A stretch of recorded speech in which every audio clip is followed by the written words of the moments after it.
महात्मा गांधी को आपने पदयात्रा के दौरान माल्यार्पण किया है, क्या संदेश देना चाहेंगे गोविंदगंज के लोगों को? हम गोविंदगंज के लोगों को यही संदेश देना चाहेंगे, गांधी जी का जो विचार था, शांति सद्भावना और सभी धर्म समानता का जो भाव था, उस भाव में ये गोविंदगंज नहीं पूरा देश रहे। और जो अभी मोदी जी की सरकार है, भाजपा की जो सरकार है, सिर्फ जातीय उन्माद फैलाकर जो शासन करना चाहती है, भाई भाई में बांटकर जो शासन करना चाहती है, इस चीज़ को हम सबके बीच में यह अपने तरफ से देना चाहते हैं कि आप जो लड़ाई लड़वा रहे हैं, इससे कुछ नहीं होना है। और नौशाद भाई यहाँ से हटने वाले हैं, न पपुरंजन मिश्रा जी यहाँ पर कहीं जाने वाले हैं, सब लोग यही रहने वाला है। इस भाजपा का जो स्टंट है, जैसे अंग्रेज शासन किया, देश जाते समय हिंदुस्तान पाकिस्तान का बंटवारा कराया, वही भाजपा कराना चाह रही है। घर घर में गृह युद्ध फैलाना चाह रही है। और आज के दिन मैं ये कहूँगा कि जो अंग्रेज के समय जो लड़ाई थी, उससे कड़ा लड़ाई आज है। आज लोकतंत्र की प्रत्येक डेग डेग पर हत्या हो रही है। इसी से लड़ने के लिए आम जनमानस को, सभी किसी को सजग होना पड़ेगा, रोड पर आना पड़ेगा।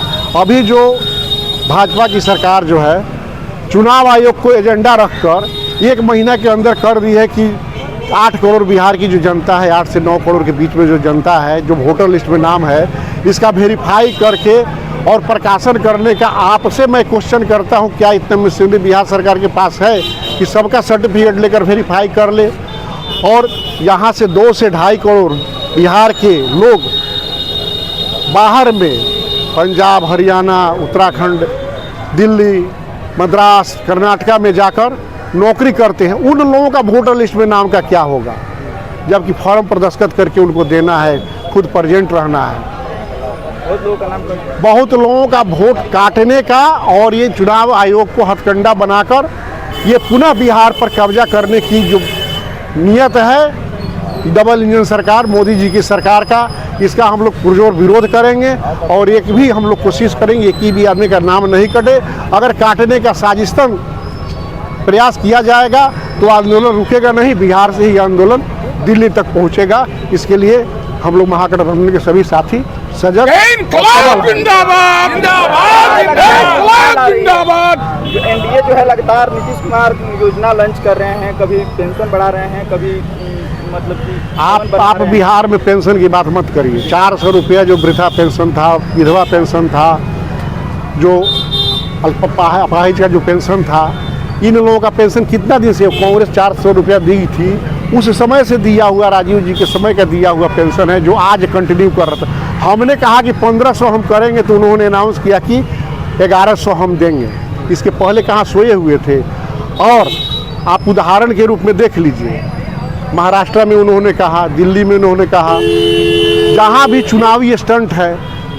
2014 में उन्होंने कहा कि 15-15 लाख सभी लोगों के खाता में जाएगा, आज तक आया। चुनाव के बाद क्या कहेंगे, बहुत आप लोग पूछिएगा। ये चुनावी स्टंट था, आया और गया। जब तक खाता में वो पैसा नहीं आता है, तब तक उस पर विश्वास करने की आवश्यकता नहीं है। हम अनाउंस कर रहे हैं कि हमारी सरकार बनेगी तो जो 1100 की उसको हम 1500 देंगे। बच्चों का जो अभी ई रुक गया है, सब पहले हम लोग पढ़ते थे तो स्टाइपेंड मिलता था, वो सब रुक गया है, ये सब प्रारंभ होगा। प्रत्येक महिलाओं के खाता में 2500 रुपया माई बहन सम्मान योजना के तहत जाएगा। और हमारी सरकार जहाँ भी बनी है, कर्नाटका, तेलंगाना, जहाँ भी देखिएगा वहाँ हम दे रहे हैं। आप गूगल सर्च करके देख लीजिएगा।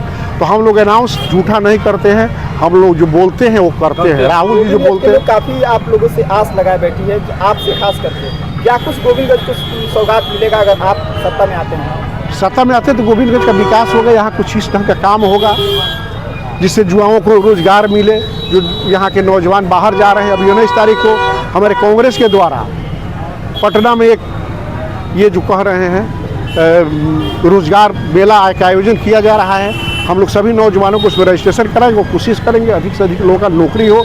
तो कांग्रेस सरकार जो है आज भी सत्ता में नहीं रहने के बावजूद भी ये चाह रही है, और उसका ये है पलायन रोको और नौजवानों को नौकरी दो। हम लोग ये देख रहे हैं, कंप्यूटर इंजीनियर किया हुआ लड़का 1500 के अनुबंध के नौकरी करने पर 2000 के 15,000 से 20,000 की नौकरी करने के लिए वो दर दर की ठोकरें खा रहा है और अनुबंध की नौकरी कर रहा है, उसको परमानेंट नौकरी नहीं मिल रही है। डाटा ऑपरेटर इस सब का नौकरी पहले मिल रहा ऐसे है। नेता हैं जो गोविंदगंज में अवैध वसूली के खिलाफ बोले हैं और अभी तक उस पर एक्शन नहीं हुआ है, इसको लेकर क्या कहेंगे? मैं तो उस दिन भी कहा ये मैनेज कहाँ से होता है, ये अवैध वसूली है, लेकिन सभी लोगों की संलिप्तता है इसमें, खादी और खाकी सब मिलकर वसूली कर रहे हैं। उस दिन भी मैं कहा कि खाकी के सामने लिया जा रहा है। आज भी मैं देखा हूँ ट्रक को रोककर जबरन के सामने लिया गया है, मैं अभी देखा हूँ।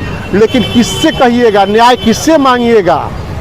जब लोकतंत्र है ही नहीं, लोकतंत्र समाप्त हो चुका है, तो न्याय की उम्मीद किससे करते हैं? आप भी तो सत्ता में हैं, आपकी पत्नी जो है चेयरमैन है, आप क्यों नहीं रुकवा रहे हैं? देखिए वो सत्ता अलग है, पंचायती राज में तो विकास डेवलपमेंट की बात है, तो वहाँ पत्नी से हमारी आप बात कर सकते हैं। ये प्रशासनिक काम है, ये प्रशासन आता है। तो मांग आप किए हैं कभी? अब तो सुने, अभी आप कर रहे हैं मांग किया, फिर पूछ रहे हैं कि मांग। आवेदन दिए? मैं कई बार डीएम और एसपी को, इसके पहले वाले डीएम एसपी को मैं लिख कर दे चुका हूँ, लेकिन डीएसपी को दे चुका हूँ। बार बार मैं क्वेश्चन उठा, लेकिन अब कह नहीं सकते कौन कौन संलिप्त है कि किसी की आँख कान में जू नहीं रेंगता है। अगर सब है नहीं तो किसी ने एक्शन क्यों नहीं लिया? सत्ता में आते हैं तो खत्म करेंगे। पहला दिन होगा जो अवैध जितने भी कारोबारी हैं, जितने भी काम अवैध गलत ढंग से हो रहे हैं, जो 2 नंबरिया लोग 2 नंबरिया काम, सब रुकेगा। बहुत बहुत धन्यवाद।